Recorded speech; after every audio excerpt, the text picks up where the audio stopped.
You ask Tiger to calculate. This deals with finding the midpoint between 2 points. The midpoint between the 2 points is 40, 36.5. Let's solve it step by step. Plot the 2 points and calculate the midpoint using the formula. The coordinates of point 1 are, x1 equals -3, y1 equals 18.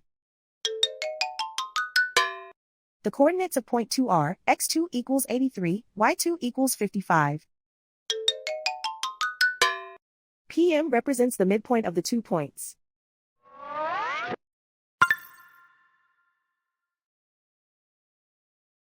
Use the x values in the midpoint formula to find the midpoints x. x1 equals -3.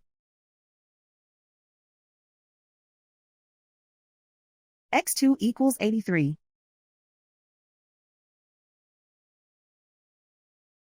Simplify the arithmetic.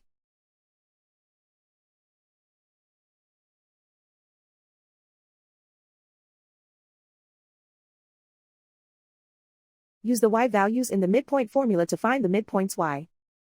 y1 equals 18.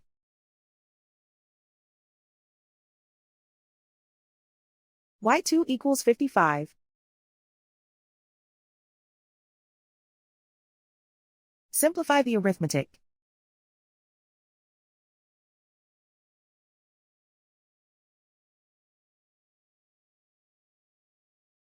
And so, the midpoint is 40, 36.5.